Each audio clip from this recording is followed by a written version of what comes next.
la historia de Adán. Ya dejamos atrás la historia de la creación.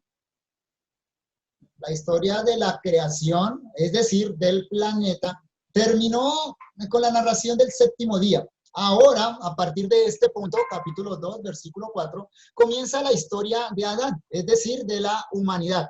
Ahí vemos entonces, vamos notando un cambio de enfoque bien importante en la narración del Génesis.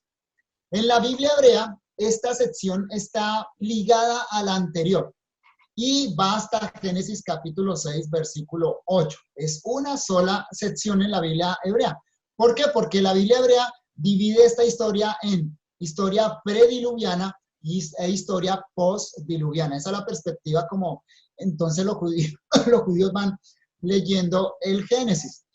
Y también se quiere dejar explícita la relación que el hombre tiene con la creación. Por eso no hay un punto de ruptura aquí en la narración y en la Biblia hebrea. El hombre, que se llama Adán, es tomado de la tierra, que en hebreo es Adamá. Noten entonces la relación que ahí vamos a encontrar, ¿no? Hay una relación etimológica en el hebreo, una relación de las palabras. Adán se llama Adán porque fue tomado de la Adamá, de la tierra, y es puesto como señor de la tierra, del planeta. Entonces, cualquier cosa que suceda con el hombre tiene repercusión inmediata del planeta. Noten esa relación entonces estrecha que hay entre el hombre y la creación. El hombre es tomado del polvo, entonces proviene de la tierra. Hay una relación orgánica, digámoslo de esa manera, entre el hombre y la creación, el resto de la creación. Pero el hombre cuando muere, según Génesis capítulo 3, ya como castigo, va a volver a la tierra. Otra vez se enfatiza esa relación orgánica que hay entre el hombre y la creación. El hombre debe ser castigado por su pecado y el planeta sufre las consecuencias con él.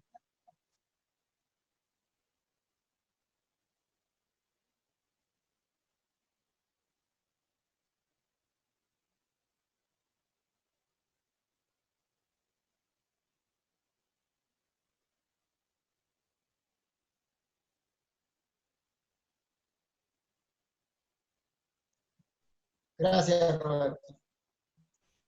Perdón las interrupciones, estoy organizando acá algunas cosas.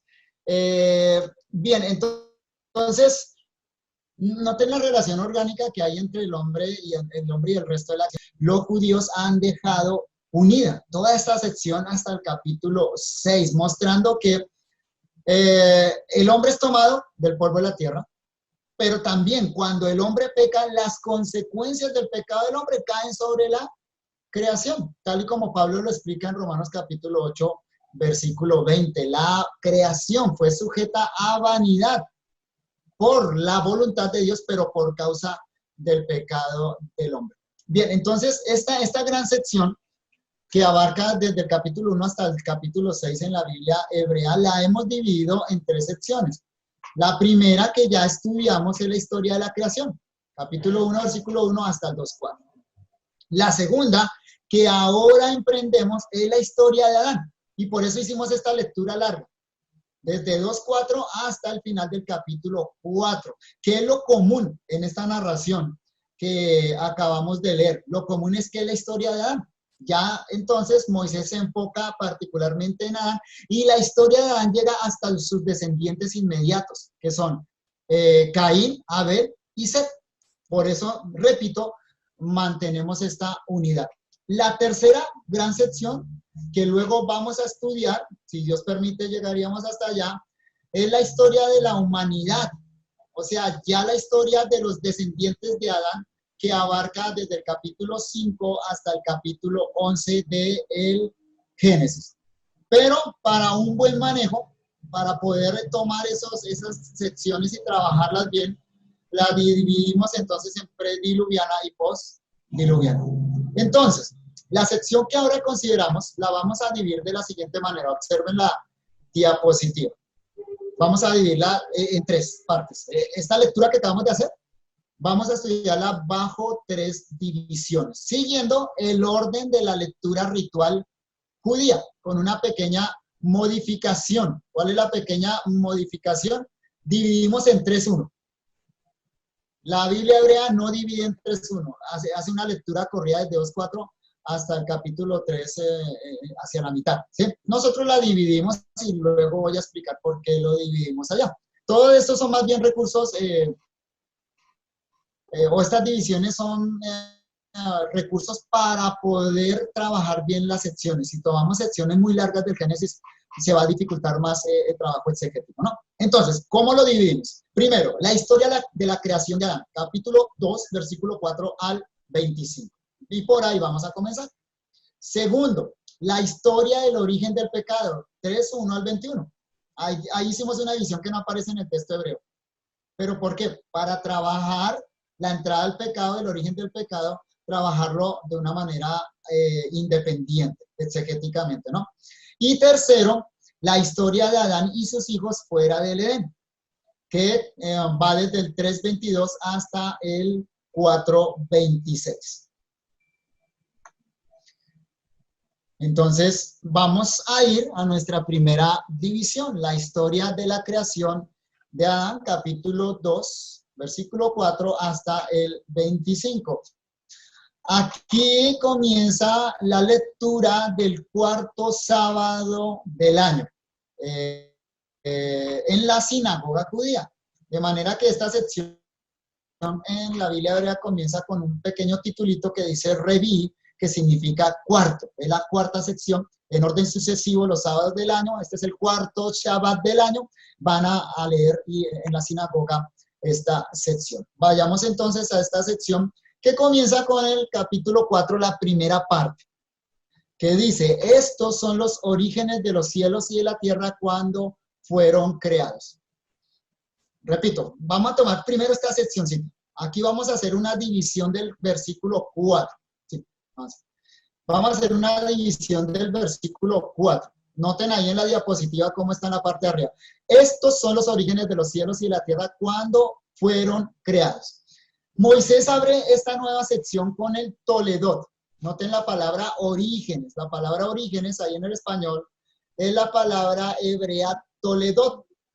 Y recuerden que desde una perspectiva literaria, esta palabra Toledot no señala las divisiones del texto del Génesis. Es un indicador literario que nos permite dividir Génesis, ¿no?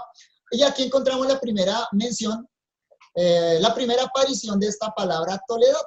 Aquí ha sido traducida orígenes, ¿no? Sirve como divisor a lo largo de todo el libro. Entonces, esta oración, tal y como la hemos tomado, la primera mitad del versículo 4, sirve de apertura a una nueva narración creativa. Es decir, en cierta medida es el título de esta nueva sección. ¿Cómo lo fue 1:1 del anterior? Recordemos algo. Cuando empezamos la exégesis de Génesis, yo les dije que el versículo 1 del capítulo 1 es considerado por muchos estudiosos del Antiguo Testamento que se le llaman críticos en un buen sentido de la palabra, son gente que se dedica a analizar el texto. Muchos críticos, muchos estudiosos consideran que 1:1 es el título de todo el Génesis. Es el título. Muchos críticos consideran eso, ¿no? Y es una percepción adecuada, ¿no? Pero nosotros lo tomamos en continuidad con la narración del versículo 2. Ahora, algo semejante sucede acá en 2:4. Esta expresión, estos son los orígenes de los cielos y de la tierra cuando fueron creados, por eso la separamos nosotros ahí con un punto, sería como el título de esta nueva sección. La palabra Toledot significa historia, generación o genealogía. Y en el libro de Génesis generalmente introduce la historia de un personaje como ya señalamos en la introducción al libro. Siempre encabeza una nueva sección, siempre en Génesis, como lo hicimos notar. Y por eso hemos decidido colocarla como encabezado de esta nueva sección que va desde el 2:4 hasta el versículo 21. Aunque es bueno saberlo, algunos estudiosos dicen que esta primera partecita debería ser la finalización de la sección anterior. Repito, algunos especialistas dicen que esta primera parte del versículo 4, estos son los orígenes de los cielos y la tierra cuando fueron creados, debería ser la conclusión de la sección anterior. Entonces, tal vez ustedes han visto algunas Biblias que esta partecita la colocan finalizando la sección anterior, y entonces esta nueva sección comienza en el capítulo 2, versículo 4, la mitad, en la mitad, la parte B. Algunos críticos lo señalan así, notando que hay una semejanza muy fuerte con Génesis 1:1. Pero, insisto, nosotros hemos preferido colocarla más bien como el título de la nueva sección, que digamos, respeta un poco más la percepción literaria del escritor. Es como si el escritor nos estuviera dejando titulitos. Los titulitos que encontramos nosotros en nuestra Biblia en negrita, ya en letra gordita, que nos señalan divisiones. Moisés está haciendo algo parecido, y luego vamos a ver cómo también esto concuerda con la narración que continúa. No solo muestra una continuidad con lo anterior, sobre todo señala más bien una continuidad con lo que viene en los versículos siguientes. Otra forma de ver esta primera parte del versículo 4 y ver que está unido a lo que viene a continuación es por la siguiente oración, por el resto del versículo 4, que dice: el día cuando hizo Jehová Dios los cielos y la tierra. Es una repetición básicamente. Es decir, lo mismo, pero como utilizan los hebreos en su paralelismo hebreo, es decir, lo mismo, pero con una ligera modificación. Hay una sutil distinción que luego voy a señalarla. Lo que queremos señalar es esto, es que cielos y tierra no necesariamente se debe referir a Génesis 1:1, sino que puede referirse, y es lo que yo creo, debe referirse a lo que viene a continuación. Me explico. Si en Génesis 1:1, cielos y tierra, tenía una connotación cósmica, como les expliqué, cielos y tierra en la mentalidad hebrea es todo lo que existe, universo para nosotros. Aquí en el capítulo 2, versículo 4, cielos y tierra tiene una connotación local, es decir, el Edén. En otras palabras, el universo de Adán, el hábitat inicial del ser humano. Lo cual espero quede más claro con la explicación que vamos a dar a lo largo de todo el capítulo. Sobre todo porque Dios le pone una tarea particular a su criatura especial, a Adán. Y esa tarea tiene que ver con el ejercicio de la imagen y semejanza de Dios que él porta. Él debe imitar a Dios. Lo que Dios hizo a nivel cósmico, cielos y tierra, Adán debe empezar a hacerlo a nivel de su universo, de su hábitat inicial, el Edén. Avancemos. También vemos, aquí tiene la diapositiva, también vemos que el pasaje quiere explorar algo que quedó supuesto en el capítulo anterior. Por eso el uso de la palabra orígenes de y de la expresión cuando fueron creados. El autor nos quiere contar la historia desde una perspectiva nueva, una perspectiva más local, en contraste con la universalidad de la narración anterior.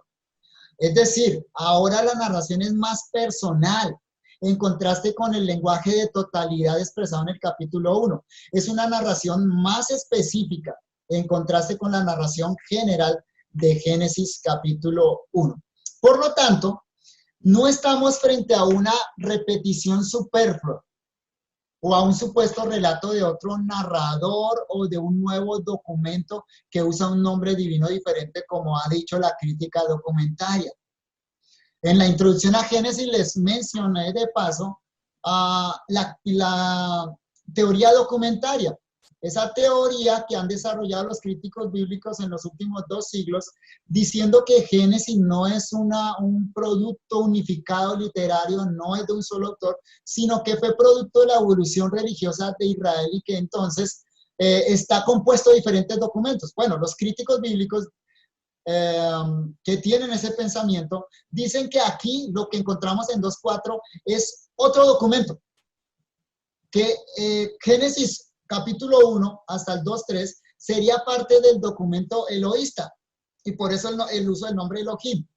y que ahora a partir de 2.4 pertenecería a otro documento que se le llama el documento Yahviste, y por eso ahora encontramos la aparición del nombre sagrado Jehová, como lo tenemos nosotros en Reina Valera 60. Entonces, para ellos, para estos críticos bíblicos que argumentan la teoría documentaria, lo que sucede acá es simplemente que estamos frente a dos documentos que algún compilador, algún redactor los juntó en algún momento de la historia religiosa de Israel. Nosotros no creemos así. Nosotros, como afirmamos en la introducción al libro de Génesis, creemos que todo el libro de Génesis es de autoría de Moisés. Hay una unidad literaria. Y la respuesta es que no estamos frente a una repetición innecesaria. No es que Moisés nos está repitiendo el mismo relato. Tampoco es que estamos frente al relato de otro narrador, ni mucho menos frente a otro documento teórico, sino que simplemente Moisés ahora va a detallar algo particular. Y podemos pensarlo de esta manera. En las películas de cine, a veces vemos que viene la narración continua, viene la película continua en el hilo de la película, y en algún momento el cinematógrafo hace como una pausa, como que se detiene un poquito en el tiempo la narración y nos hacen como una retrospectiva, se devuelve un poquito hacia atrás, se devuelve hacia un evento anterior y como que lo amplía. A veces como que lo ponen en la mente del protagonista, como un tipo recuerdo, un sueño, y nos devuelven un poquito en la línea temporal de la narración, no para contar exactamente lo que antes contó, sino para ampliar algún detalle. Eso es algo parecido a lo que Moisés nos está proveyendo acá en Génesis capítulo 2, como ese flashback, como ese devolverse a la historia para detallar algo que antes no lo detalló, porque no era el momento de detallarlo. Ahora sí, es el momento de detallarlo. Entonces, lo que encontramos ahora es la narración de la creación del hombre y su medio ambiente específico inicial. Bueno, entonces, habiendo considerado que esta primera parte del versículo 4 sería entonces el incipit o el título de esto nuevo, indicándonos así Moisés que ahora va a entrar a un detalle particular de lo que ya narró antes. Entonces, empecemos a considerar la narración de la creación de Adán. Vamos a avanzar en la diapositiva y ahora leemos el resto del capítulo, versículo 4 hasta el versículo 6. El día cuando hizo Jehová Dios tierra y cielos, aún no había ningún arbusto del campo en la tierra, tampoco ninguna vegetación del campo había brotado, porque no había hecho llover Jehová Dios sobre la tierra, y no había hombre para labrar el suelo, pero una fuente subía de la tierra y regaba toda la faz del suelo. Ahí yo les proveo una traducción alternativa, que es la que normalmente encontramos en las versiones en español. Una traducción alternativa de estos versículos es la siguiente: estos son los orígenes de los cielos y de la tierra cuando fueron creados el día en que Jehová Dios hizo tierra y cielos. Punto. Versículo 5. Aún no había ningún arbusto del campo en la tierra, tampoco ninguna vegetación del campo había brotado, porque no había hecho llover Jehová Dios sobre la tierra y no había hombre para labrar el suelo. Ahora, lo proveo como una lectura alternativa para que quede claro que es posible leerlo de las dos maneras. El texto hebreo es susceptible de esas dos lecturas y las dos son buenas lecturas de lo que el texto hebreo dice. Yo he preferido la que he colocado en primer lugar porque da una fluidez mayor y da una conexión más firme al hecho del acto creativo de Dios y lo particular que ahora va a suceder. Ahora, hay algunas observaciones exegéticas que debemos hacer entonces para notar esa conexión que hay acá. Y también que nos van a dar un buen suelo para lo que vamos a comentar después. Lo primero, la estructura sintáctica de la oración. Es importante. Déjenme aclarar algo para quienes no están muy familiarizados con estos asuntos gramaticales. Cuando hablamos de sintaxis, estamos hablando de la estructura de la oración, cómo está organizada la oración.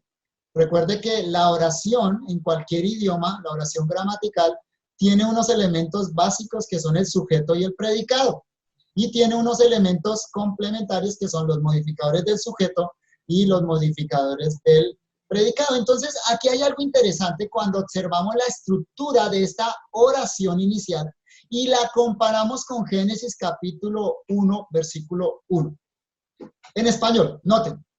Y yo lo coloqué en colorcitos, los elementos paralelos, para que podamos observar bien cuán semejantes son. En español, Génesis 1 dice, en el principio creó Dios los cielos y la tierra. Génesis 2:4, la segunda parte, dice, el día cuando hizo Jehová Dios tierra y cielos. En el hebreo, por supuesto, aquí tenemos una reproducción literal del hebreo. En el hebreo aparece más evidente aún esa semejanza entre los dos versículos. En el hebreo Génesis 1:1 dice, Bereshit bara Elohim, es Hashamayim Bekares, y 2:4 dice, Beyón asot Adonai Elohim eret Beshamayim. Noten ahí en la diapositiva las semejanzas en el español. Vamos a colocar. Los dos textos comienzan con una preposición. Ahora, en el español se perdió un poquito la conexión, porque en el español el 1:1 dice en el principio y el 2:4 dice el día cuando. Si lo pusiéramos muy literalmente, entonces el 2:4 podría ser en cuando Dios. Muy literal, es para que se capten, ¿sí? ¿Por qué lo digo? Porque en los dos casos, si usted escuchó el hebreo y si usted conoce algo del hebreo, nota que los dos comienzan con B. Beyón, Bereshit. Ese B es una preposición en hebrea que significa en, y en este caso es temporal. De manera que los dos versículos comienzan con una cláusula temporal, con unas palabras que ubican temporalmente el asunto. En Génesis es en el principio, en Génesis 1:1 y en 2:4 es en el día cuando Dios. Entonces, esa es la primera semejanza en la estructura sintáctica. La segunda, en rojo, noten en rojo ustedes ahí, aparece un verbo, pero en los dos casos el verbo que se usa es un verbo de creación. Es diferente, sí, pero es un verbo de creación. En Génesis 1:1 se utiliza el verbo bara en hebreo, creó, lo pusimos en español, y en 2:4 aparece el verbo asá, lo pusimos en español, hizo. Entonces, en los dos casos aparece un verbo de crear. En tercer lugar, noten quién es el sujeto de la oración, quién hace, quién es el que realiza ese acto creador. Ahí lo encuentran en azul subrayado, en azul subrayado. En Génesis 1:1, el que crea es Elohim, Dios. ¿Quién crea en Génesis 2:4? Jehová, Dios. Es el mismo sujeto divino, pero hay un cambio de nombre. Y esto es importante, hay un cambio de nombre. Más adelante voy a explicar el cambio del nombre. Por ahora estamos observando la estructura sintáctica. Y en cuarto lugar, en los dos casos encontramos un complemento directo de que es lo que Dios crea. Y en los dos casos es cielos y tierra, pero con una sutil diferencia. Nótenlo muy bien, está en azul, en los dos casos para que noten el paralelo, está en azul. En 1:1, lo que Dios crea son los cielos y la tierra. A eso le llamamos en gramática el complemento directo, sobre lo que recae la acción. ¿Sí? En 1:1, repito, Dios crea los cielos y la tierra. En 2:4, Dios crea tierra y cielos. Es lo mismo, básicamente. Pero ¿notaron la sutil diferencia? El enfoque en 1:1 es más universal y es detallado por colocar primero cielos. El enfoque en 2:4 es más local y por eso coloca en primer lugar tierra. Lo que en Génesis 1:1 es cielos y tierra, entonces en 2:4 es tierra y cielos. Ya como diciendo, bueno, sí es lo mismo, pero vamos a enfocarnos ahora en la tierra. Podríamos decirlo así, pongamos los pies en la tierra. Entonces, es evidente que hay una semejanza sintáctica y eso no es fortuito, eso es intencional. El autor intencionalmente colocó esa semejanza. Esto ha llevado a algunos críticos bíblicos a proponer una traducción, una lectura variante de Génesis 1:1, haciendo una variación en la puntuación, en las vocales que se colocan sobre el texto consonántico. Aquí, bueno, vale la pena una explicación. El texto hebreo es consonántico, o sea, solo utiliza consonantes. La escritura hebrea no necesita vocales para poder leerse. Y los manuscritos antiguos hebreos se escribían solo con consonantes. De hecho, el hebreo moderno también se escribe solo en consonantes. Las vocales fueron colocadas hacia el siglo VII-VIII por los guardianes de la tradición, los masoretas, para fijar la lectura del texto, para que quedara de una vez ya normatizada la lectura del texto, porque los cristianos estaban abusando de la lectura del texto hebreo. Lamentablemente, eso fue lo que sucedió. Bueno, pero eso llevó algo a que los masoretas, los judíos que guardaban los rollos y que guardaban la tradición, elaboraron un sistema vocálico y que lo incrustaran, lo incluyeran en el texto consonántico para fijar la lectura. Ahora, ¿eso qué quiere decir? Quiere decir que el texto hebreo que nosotros tenemos hoy en día con vocales, no necesariamente esas vocales es la lectura obligatoria del texto. Puede haber otras lecturas alternativas vocalizando, no cambiando las consonantes, sino vocalizando de una manera diferente. Entonces, algunos críticos han propuesto cambiar la lectura de Génesis 1:1 de Bereshit bara Elohim, como dice el texto masorético, a Bereshit veró, no bara, sino veró, Elohim. Si se hace ese cambio vocálico, entonces Génesis 1:1 se podría leer: cuando Dios creó los cielos y la tierra estaba desordenada y vacía. Versículo 2. ¿Notan la fluidez? Y muy semejante a lo que son los relatos creacionales de otras culturas, que empiezan con una ubicación temporal. Ahora, eso ayudaría algo, ayudaría a reforzar lo que dijimos en Génesis 1:1 y 1:2, que es imposible gramaticalmente, literariamente, imposible meter una brecha temporal entre Génesis 1:1 y Génesis 1:2. La teoría de la brecha es insostenible, tanto gramaticalmente, exegéticamente y teológicamente. Y eso lo reforzaría esta forma como los críticos proponen leer Génesis 1:1. Pero el punto es claro, es que hay una continuidad en Génesis 1:1 y 2, pero lo que nos interesa en nuestro texto ahora, capítulo 2, es que evidentemente Moisés, al proveernos una estructura similar, nos está indicando una transición en su narración.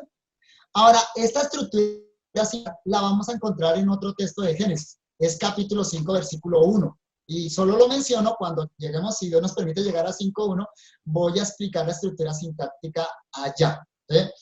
Génesis 5:1 dice, el día cuando creó Dios a Adán. ¿Notan? El día, y en hebreo empieza con Beit, con una indicación en temporal. Creó, verbo de creación, Dios, sujeto divino que hace la acción, Adán, criatura que crea. La misma estructura de 1:1, 2:4 y 5:1. Y esa es la división que nosotros hemos respetado.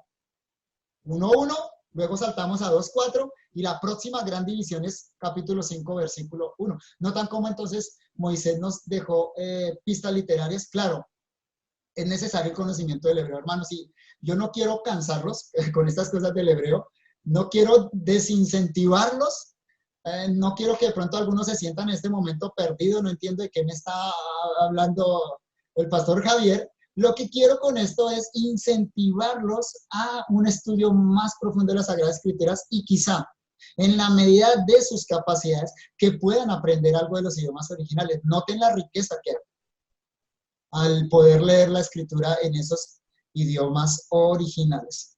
Pero lo que quiero señalar específicamente es esto. Opté por la traducción que plasmé en el texto, no por la alternativa que coloqué ahí en segundo lugar, precisamente por esa estructura sintáctica.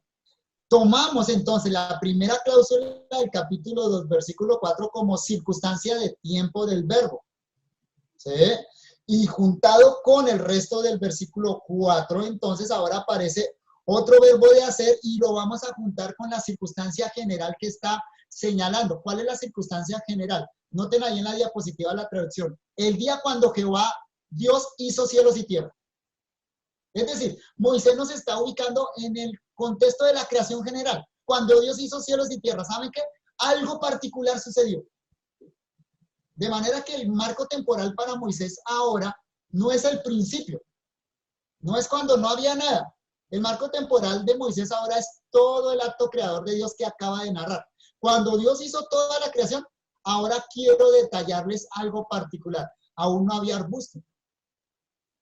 Versículo 5. Del campo y de la tierra, tampoco ninguna vegetación del campo, porque Jehová Dios no había hecho llover sobre la tierra, etcétera, etcétera. Notan entonces la conexión sintáctica, ideológica y lo fluido que queda en el hecho entonces de que Moisés nos está colocando un marco temporal para ahora incursionarnos en la nueva narración. Por lo tanto, lo que debemos entender es que Moisés no va a narrar de nuevo la creación, no toda la creación.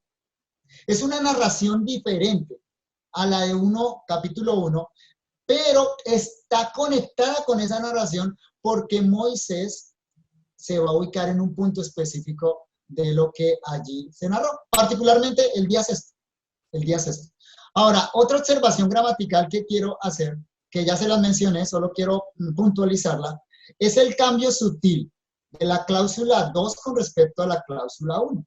La primera parte del capítulo 2, versículo 4, dice que Dios creó los cielos y la tierra. La segunda parte dice que Dios creó tierra y cielos.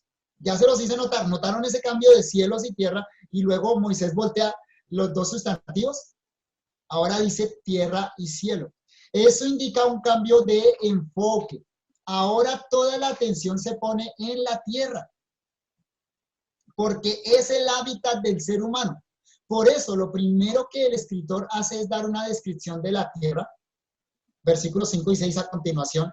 Primero escribe la tierra, ¿sí? Y la tierra que está escribiendo es el Edén. Ya no lo hace desde una perspectiva de la creación, sino desde la perspectiva de cuán adecuado estaba ese ambiente para que el hombre pudiera vivir, para que albergara su nuevo huésped, que es el ser humano.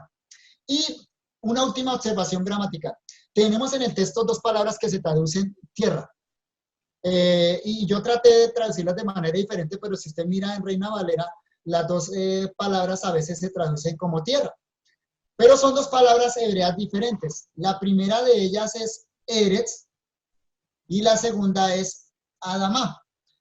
Avancemos la diapositiva. No estoy seguro si está en la diapositiva. Listo, eso fue lo que acabo de explicar. Listo, la siguiente. Ahí está. Sí, esto es lo que estoy explicando. Entonces, la primera palabra es Eretz. Recuerden que yo les coloco ahí los caracteres hebreos, pero en paréntesis les estoy colocando la manera como se pronuncia en el hebreo. La primera palabrita es Eretz. Esa palabra se traduce tierra. Y la segunda es Adamá, también se traduce tierra. La primera, Eretz, se usó en el capítulo 1 para referirse al planeta. Aparece en Génesis 1:1. En el principio creó Dios los cielos y la tierra. Eretz se refiere al planeta, por lo menos la mayoría de las veces en el capítulo 1. La segunda palabra, Adamá, solo aparece en el versículo 25 del capítulo 1 y se refiere a los animales de la tierra, o sea, los animales terrestres que están en suelo firme.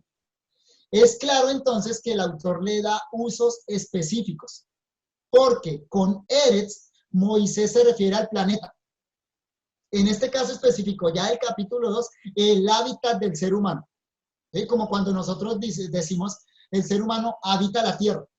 Hay tierra, lo que estamos diciendo tierra, tiene una connotación de hábitat, de casa.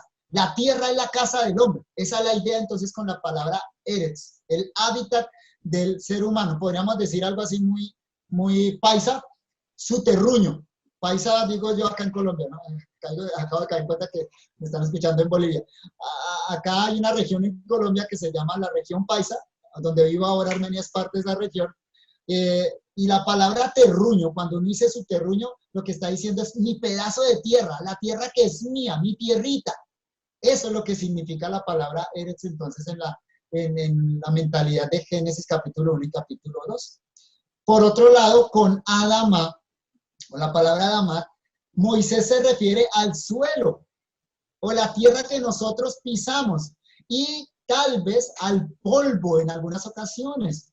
¿Sí? De hecho, como les dije antes, y ampliando un poquito más la idea, Adán, el primer hombre, y la humanidad se llama Adán porque fue tomada de la Adama, de la tierra. Observaron el juego de palabras, es un juego etimológico, pero también sonoro. Adam, Adama.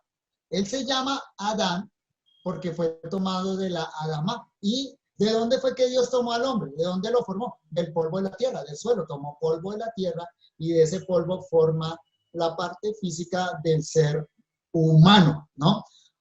Y hay otra palabra relacionada a Adán y Adama, etimológicamente relacionada en el hebreo, que es la palabra Edom. Edom, ¿recuerdan que hay un personaje bíblico que se llama Edom? ¿Sí? Que es Esaú. Esaú se llamó Edom porque le pidió a su hermano que le diera del guiso rojo que tenía al frente. La palabra Edom en hebreo significa rojo, rojo, ¿sí? Tal vez eso sea una referencia a la tierra roja. Creo que en Bolivia, en la parte norte hay tierra roja. Yo conocí Paraguay, en Paraguay hay tierra roja, lo mismo hacia el sur de Brasil. Hay lugares donde la tierra es roja, roja. Entonces la tierra a la que el hombre es tomada es una tierra, podría ser, mucho cuidado, estoy conjeturando, no estoy diciendo que es así, podría ser una tierra de color rojo, ¿no? Entonces, hemos preferido, para hacer notar esta distinción en la traducción, colocar, verter en la palabra hebrea eretz como tierra, siempre que sea posible, tierra, y la palabra hebrea adama por suelo, siempre que sea posible, para que distingamos los dos términos en el español y sepamos qué reproducen esos dos términos hebreos. La historia de la creación de Adán comienza con la descripción de las condiciones en que quedó la tierra después de la creación. Aquí ya es como la tierra está adecuada por Dios. Debemos suponer, considerando Génesis 1, 24 al 25, que Moisés nos devuelve al sexto día de la creación, al momento previo cuando Dios va a crear al hombre. Otra vez, ¿recuerdan entonces lo que les dije del flashback, lo que hacen en las películas? Moisés entonces nos devuelve al sexto día. ¿Por qué al sexto día? Porque es cuando Dios crea los animales en tierra firme. Ya hay vegetación. Ya fueron creadas las aves de los cielos. A ese momento particular nos está devolviendo Moisés. Esto en ningún sentido es un anacronismo. O sea, Moisés no se salió de la línea temporal. No, en ningún sentido. Más bien es un recurso literario con el fin de llamar la atención a un asunto específico. Ese recurso es utilizado hoy en día en la literatura y también en las películas, como les expliqué anteriormente. ¿Sí? A nivel de literatura, a eso se le llama prolepsis. Y si usted ha leído novelas, literatura en un libro, novelas, usted ha notado que es un recurso muy utilizado. La prolepsis es una figura retórica por medio de la cual, voy a dar una definición, el emisor de un discurso se anticipa a las objeciones que puedan realizarse a su argumento. En literatura es un tipo de anacronía, o sea, de ruptura de la línea temporal en la que se revelan o se anticipan aspectos del futuro que linealmente tendrían que venir después. Entonces Moisés aquí, bueno, no se va hacia adelante, sino se va hacia atrás. ¿Sí? Entonces, eso no es algo extraordinario que está haciendo Moisés. Más bien esto nos muestra qué capacidad literaria tenía Moisés.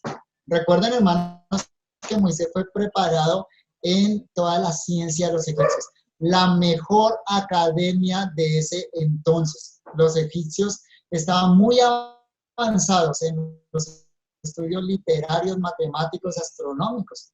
Y eso se deja ver en el Génesis. Dios escogió un hombre muy capaz literariamente para este relato. Entonces, a este recurso que Moisés está utilizando se le llama prolepsis, lo utilizan hoy en la literatura y incluso se utiliza en la cinematografía y le llaman un flashback, una imagen que nos devuelve hacia atrás. También es probable que la descripción que encontramos en estos versos se refiera al Edén, O sea, en los versículos 4 y 5, como anteriormente indicamos. Así el término tierra vendría a ser una sinédoque. Explico, ¿qué es una sinédoque? Es una figura retórica de pensamiento que consiste en designar una cosa con el nombre de otra, con la cual existe una relación de inclusión. Y sobre todo se utiliza en este sentido, para nombrar el todo por la parte o la parte por el todo. Como cuando en la Biblia dice, mi mano hizo esto. ¿Qué significa? ¿Que la mano lo hizo? ¿La mano solita? ¿O la palabra mano es una expresión para referir el todo de ese ser? Entonces, eso es lo que está sucediendo acá. Entonces, aquí en este caso, tierra es un término total para referirse a una parte, no refiriéndose a la totalidad de la tierra, sino particularmente al medio ambiente en el cual Dios colocó al hombre, a Adán, es decir, el Edén. Y esa impresión es corroborada cuando nosotros leemos todo el relato posterior del versículo 8 al versículo 15. Además, en estos versos vemos la forma como iba a funcionar de ahora en adelante el mantenimiento de la creación recién hecha. Es decir, aquí el enfoque de Moisés ya no es creacional, sino desde un punto de vista de la providencia divina. Ya Dios creó. Ahora, ¿cómo se va a mantener la creación de ahí en adelante? Bueno, acá tenemos una buena descripción de eso. Los primeros seres fueron producto de la intervención directa divina, como leímos en Génesis capítulo 1. Pero desde entonces, desde ese acto inicial de creación, tal y como Dios lo estableció, cada ser debe producir según su especie. Y eso es lo que empieza a narrarnos aquí, Génesis capítulo 2. Entonces vemos que la tierra, probablemente el Edén, aún no había producido sus frutos, lo cual por supuesto debería tomar el tiempo debido. Metamos en el contexto de la creación inicial, ¿no? No de la creación en las condiciones caídas en las que ahora se encuentra. Porque quizá alguno diría, no, no es posible porque una cosecha necesita muchos meses, etcétera. Bueno, nosotros en realidad sabemos poco o nada de las condiciones originales de la tierra. Pero incluso este texto nos muestra que algo había sucedido, no, perdón, que podemos percibir que el mantenimiento de la tierra, el funcionamiento de la tierra era diferente a como lo tenemos hoy en día. Porque el texto, por ejemplo, muestra que no se necesitaba lluvia, sino que había un vapor que regaba toda la tierra y así, entonces, Dios había provisto la manera en que los vegetales podían crecer y también el mantenimiento de la vida animal. El autor, para cerrar estos dos versículos, en la siguiente diapositiva, el escritor señala dos hechos necesarios para la producción agrícola, pero que aún no estaban presentes, noten. Entonces, ¿cómo nos está haciendo pensar el autor acá? Moisés como que nos va picando el conocimiento, nos da avances, pero va creando expectativas en nuestra mente. Primero, todavía no había lluvia, no existía la lluvia. La lluvia va a aparecer en Génesis capítulo 7 con el diluvio. Claro, Moisés lo está escribiendo entonces desde una perspectiva postdiluviana. Pero desde una perspectiva prediluviana no había lluvia. Claro, pregunta, y entonces, si la lluvia es necesaria para las cosechas, los lectores originales, los israelitas que salieron de Egipto, ellos conocían la necesidad de la lluvia temprana y la lluvia tardía para la producción de cosechas. Entonces, bueno, y si no hay lluvia, entonces, ¿cómo se hace? Moisés va a dar una respuesta a eso. Y segundo, no existía el hombre para que labrara la tierra. Y bueno, se necesita el hombre para que labre la tierra. Otra vez Moisés escribe desde la perspectiva postdiluviana. La pregunta es, bueno, si el hombre no labra, ¿cómo se produce los frutos? ¿Cómo hay producción agrícola? El primer factor, el hecho de que todavía no había lluvia, era suplido entonces por una fuente que brotaba de la tierra y que regaba el suelo. Y note la distinción de las palabras allá en el original. Una fuente, literalmente ahí la idea de la palabra fuente es una fuente subterránea que brotaba. Algo así como un río subterráneo que brotaba con fuerza, ¿sí? Y que producía un vapor que subía de la tierra. La tierra ahí entonces la connotación es el Edén, ¿sí? Es geográfica. Y en segundo lugar, que regaba el suelo, la Adamá. Entonces, no hay lluvia. ¿Cómo es posible que haya vegetación sin una lluvia? Bueno, las condiciones originales, las condiciones del Edén eran diferentes a las condiciones postdiluvianas. Aquí lo que había era una fuente que brotaba, se convertía en vapor y regaba todo el suelo. El segundo factor, que no había hombre, va a recibir respuesta en los versículos subsiguientes. La mención del hombre aquí es una apertura a lo que viene a continuación. Implica que el hombre era necesario para el mantenimiento de la creación. En otras palabras, el hombre va a continuar el trabajo donde Dios lo dejó. Así que el hombre va a ejercer el dominio que fue mencionado en capítulo 1, versículos 26 al 28. ¿Notan el punto de Moisés? Uno, que no es tan fundamental. Las condiciones prediluvianas y sobre todo precaída, antes de la caída, las condiciones originales eran diferentes. Segundo, y más importante, el punto central de Moisés acá es, ¿para qué entra el hombre en la creación? ¿Cuál es el propósito del hombre en la creación? Y la respuesta entonces que Moisés nos está dando y que va a enfatizar más adelante es, el hombre va a continuar el trabajo que Dios empezó. O sea, el hombre va a ejercer la imagen y semejanza de Dios, haciendo lo que Dios hizo, continuando la tarea de Dios. Y eso tiene unas connotaciones grandísimas, no solo en cuanto a nuestro entendimiento de quién es el hombre, para qué está el hombre, sino por supuesto también escatológicas. Y después vamos a detenerse un poco más en eso. Pasemos al versículo 7. Avancemos. Entonces formó Dios, Jehová Dios, al hombre del polvo de la tierra y sopló en su nariz aliento de vida y fue el hombre un alma viviente. Ese versículo 7 inicialmente, la parte inicial mejor de ese versículo, puede traducirse o más literalmente dice lo siguiente. Entonces formó Jehová Dios al hombre polvo de la tierra y sopló, etc. Hay como un énfasis en Moisés del origen del hombre. Moisés quiere enfatizar acerca del origen y la composición del ser humano. El momento anunciado y esperado ha llegado.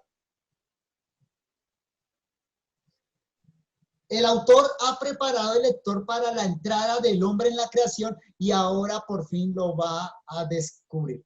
Una comparación superficial entre este versículo 2.7 con 1.27 nos muestra que ahora Moisés presenta el proceso que antes omitió.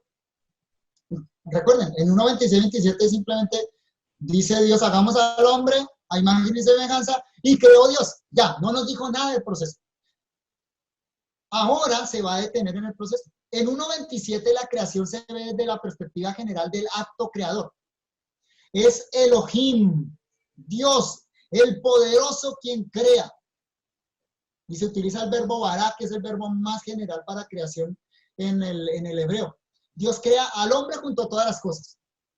En Génesis capítulo 1 es un acto cósmico, poderoso, portentoso, de magnitudes descomunales. En Génesis capítulo 1 se nos habló de la creación de la humanidad, del hombre y la mujer. No hubo una distinción particular allá.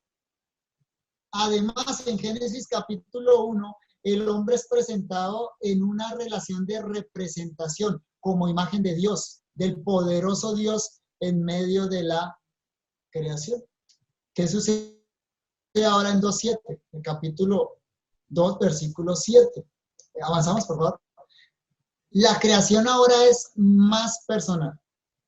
Avanzamos la diapositiva. La creación ahora es más personal y específica.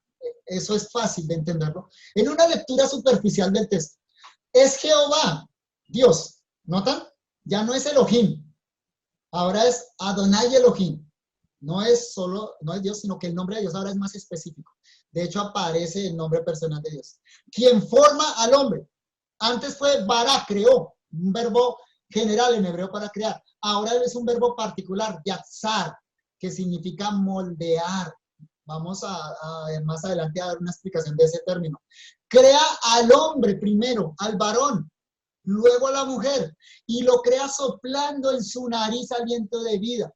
Bien detallada la descripción, concisa sí, pero detallada, muy personal. El verbo yatzar, que se utiliza acá aparece en contextos artesanales e implica el trabajo manufacturado. O sea, como si Dios tuviera manos. No debemos entender que Dios tiene manos, ¿no? El texto es antropomórfico, está utilizando descripciones humanas para lo que Dios hace, pero evidentemente ese lenguaje antropomórfico nos está indicando la manera específica y personal como Dios lo hace, de una manera muy diferente a como lo hizo con los animales. Ese verbo aparece en Isaías 44:9, en Isaías 44:12, también en Habacuc 2:18. Ustedes pueden mirar esos textos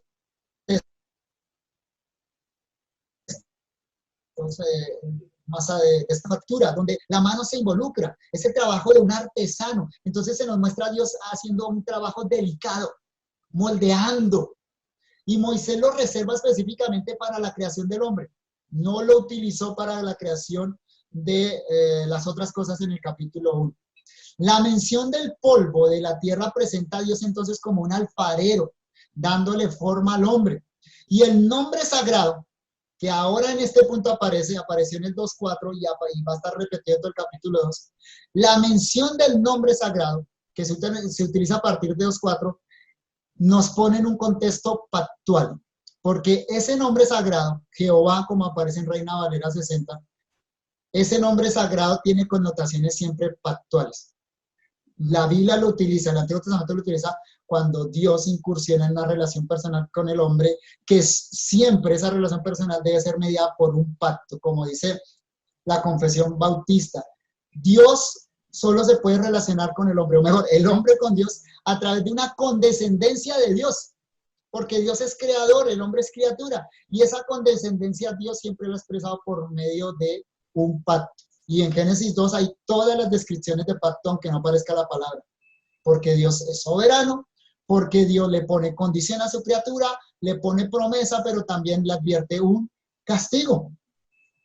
Ese nombre sagrado de Dios, el nombre sagrado Jehová, se usa siempre entonces en contextos personales y redentores. Todo el pasaje entonces indica una creación personal y específica. Se nos presenta a Jehová como padre que trae a la vida a su hijo y lo prepara para cumplir su voluntad. Un paréntesis, si tienen ahí la diapositiva, para explicar algo acerca del nombre sagrado. Recuerdo que en una de las primeras clases me hicieron una pregunta acerca del nombre sagrado, omití la explicación. Este es el punto para hacer una explicación acerca del nombre sagrado de Dios, ¿sí? Teológicamente ya la hice, ya expliqué que ese nombre implica entonces una connotación pactual, personal y redentora, ¿sí?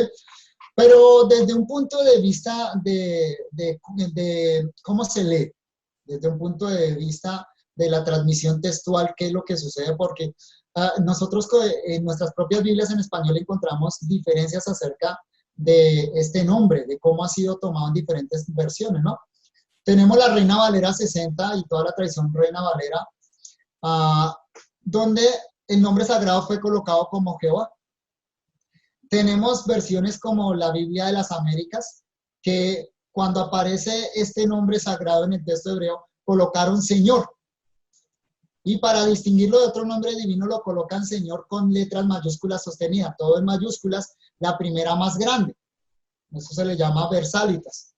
Pero también tenemos otras versiones que lo tradujeron como Yahvé. Entonces, evidentemente hay una diversidad grande en las traducciones y eso implica que hay un debate acerca de qué debería hacerse en la traducción cuando aparece este nombre sagrado.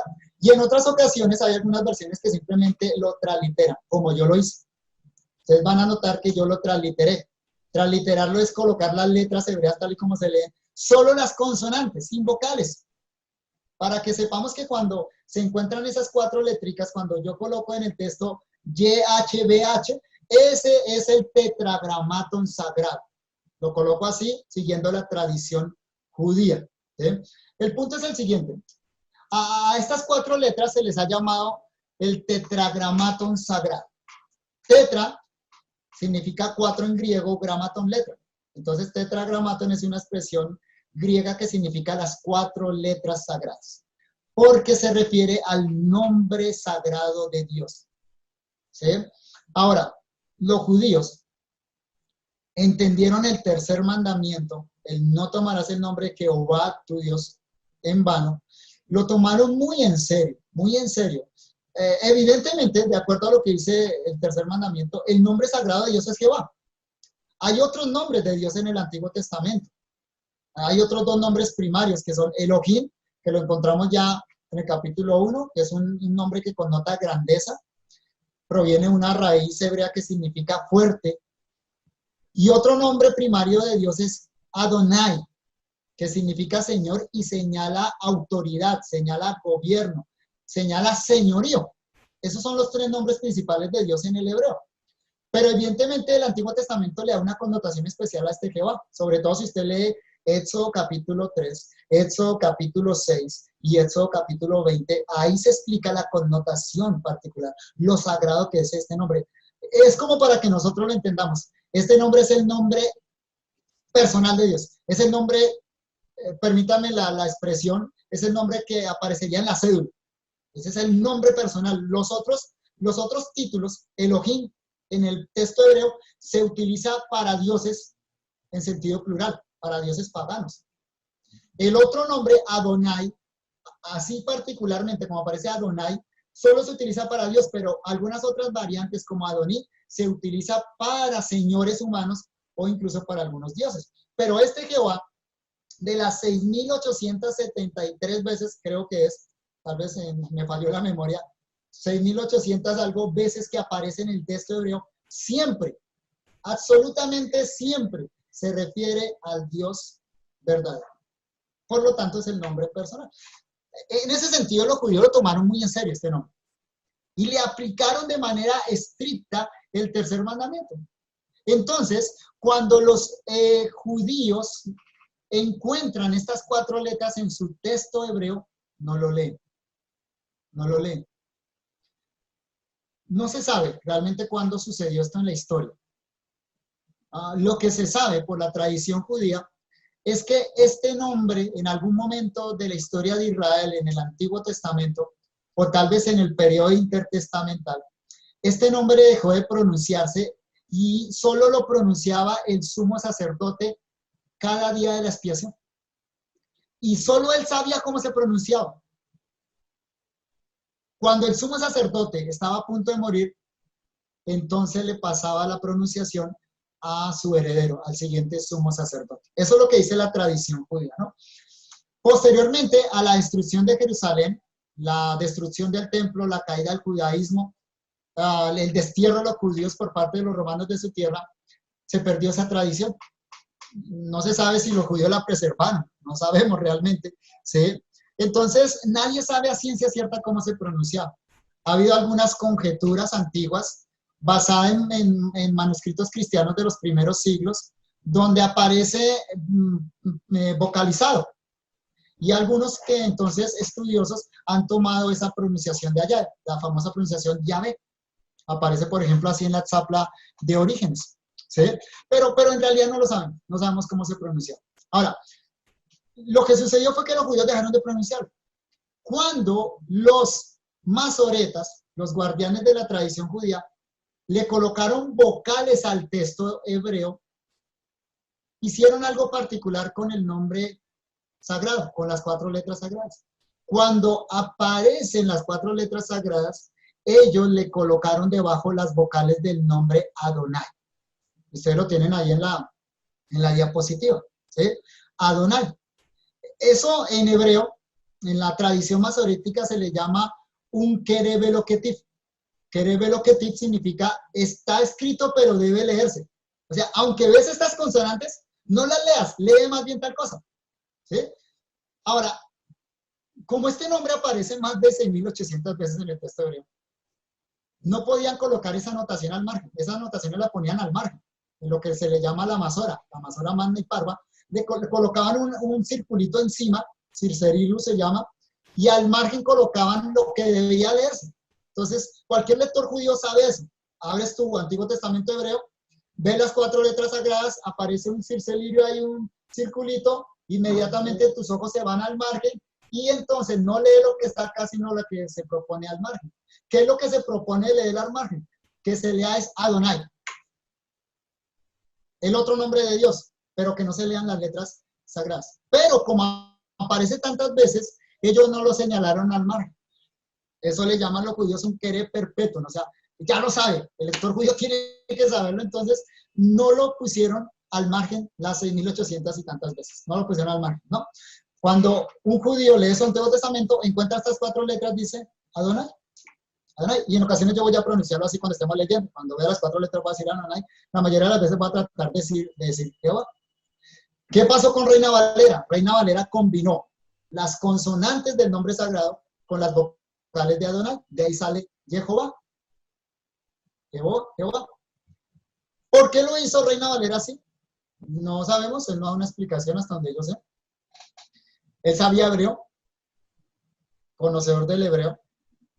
Seguramente él lo que quiso fue dejar una manera de pronunciarlo, pero sin violar la tradición judía, porque finalmente cuando decimos Jehová no estamos pronunciando el nombre sagrado, no sabemos cómo se pronuncia. Y pues entonces se popularizó en el español, no es equivocado, no es inadecuado. ¿Sí? Algunos pelean mucho, no debe ser así, mejor pongámoslo Yahvé, pues no sabemos si se pronunciaba Yahvé. Otros dicen, no lo pronunciamos, pongamos Señor. No, creo que nunca vamos a resolver ese debate hasta que no estemos en el cielo. Déjenme decir algo. Para nosotros, ese nombre sagrado tiene una connotación especial redentora en la persona de Jesús de Nazaret. Porque el nombre Jesús literalmente significa Jehová salva. El nombre de Jesús incorpora las letras sagradas. El nombre de Jesús incorpora las letras sagradas de este nombre. En hebreo, Yehoshua, Jehová salva. Entonces, como enseña Mateo capítulo 1, Jehová que nos salva, el Emmanuel que nos salva, es Jesús. Entonces nosotros, en cierta medida, estamos pronunciando la traducción que tenemos en el español.